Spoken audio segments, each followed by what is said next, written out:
Montmirail, c'est une société de courtage en assurance qui existe depuis plus de 120 ans, qui, pour la petite histoire, a été fondée par René Dufort de Montmirail, qui a aussi fondé l'OM.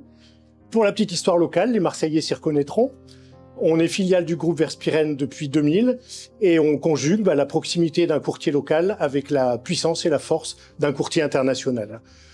Nous avons 5 bureaux dans toute le sud de la France et 4 filiales. 5 bureaux parce que proximité à Lyon, Annecy, Toulouse, Bordeaux et Aix-les-Bains. Et 4 filiales spécialisées dans d'autres domaines qui nous permettent de compléter notre activité. 150 personnes. Donc je suis Nicolas Cavalier-Caron, je suis DGA de Montmirail aujourd'hui.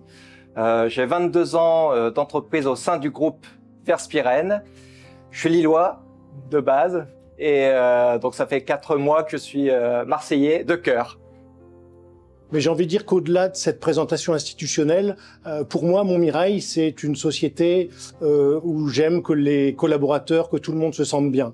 Nos collaborateurs ont en général plus de 10 ans de présence dans l'entreprise, les managers entre 15 et 20 ans, on a peu de turnover parce qu'on a essayé de créer un climat de bien-être et de bien vivre dans l'entreprise et je pense que c'est une de nos forces. Perception de Montmirail. J'ai d'abord pris le temps d'écouter et d'observer pendant 18 mois en faisant des allers-retours puisque je venais d'une autre région.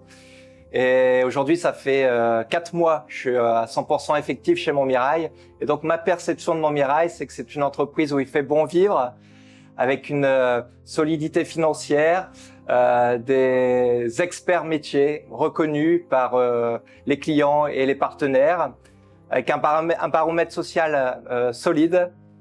Et je dirais que l'axe d'amélioration, puisqu'il en faut un, c'est être un peu plus mordant dans la culture de la conquête commerciale. On s'est dit qu'on a essayé d'organiser ça de la façon la mieux possible. C'est un objectif ambitieux.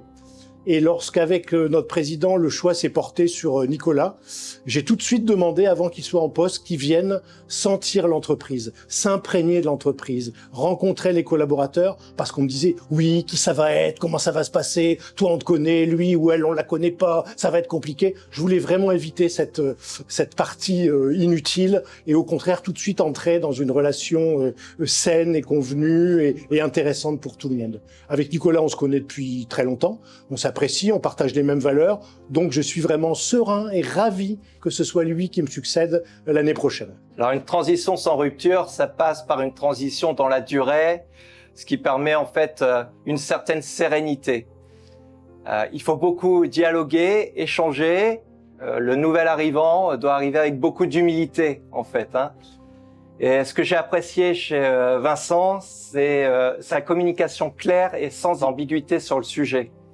C'est-à-dire que je n'arrivais pas comme DGA, mais j'arrivais bien comme futur DG. Et donc, l'essentiel dans une passation, c'est pas forcément le métier, le côté opérationnel, mais c'est plutôt la gouvernance et l'acculturation. Et l'un des premiers conseils que Vincent m'a donné, c'est attention, toi aussi tu vas devoir t'adapter. Donc, tout l'enjeu est là, s'adapter. Alors, les actions RSE que nous avons mis en place, le projet RSE a tout d'abord été un projet que nous avons voulu fédérateur et initié à l'initiative et avec les collaborateurs. C'est-à-dire qu'on a travaillé sous forme d'atelier et que les idées sont venues de nos collaborateurs aussi et nous avons essayé de les faire remonter. Plusieurs axes, le bien-être au travail, l'environnement et bien évidemment le sociétal. Le bien-être au travail, quelques exemples. On a fait des ateliers au terme d'actions que chacun devait faire, pouvait faire ou voulait faire dans l'entreprise.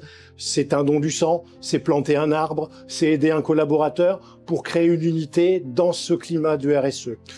La RSE, c'est aussi un jour dans l'année, aller sur les plages ou dans la montagne pour nos bureaux d'Annecy, récolter des déchets. C'est très symbolique, mais ça fédère les collaborateurs, ça leur donne un sens autre que celui du travail et du quotidien. Notre engagement RSE, il est pour moi collectif, que ce soit à Marseille ou dans les autres bureaux. Il est fédérateur parce qu'il permet du lien dans l'entreprise, de donner du sens, je le redis, donner du sens aux collaborateurs sur autre chose que leur journée de travail. Et pour moi, c'est important. Et nous sommes labellisés Lucie 26000. Là aussi, c'est une œuvre commune, puisque tout le monde, dans la mesure du possible, a essayé de participer pour obtenir et gagner cette participation. L'an dernier, nous avons été lauréats des trophées ici pour les PME Provence.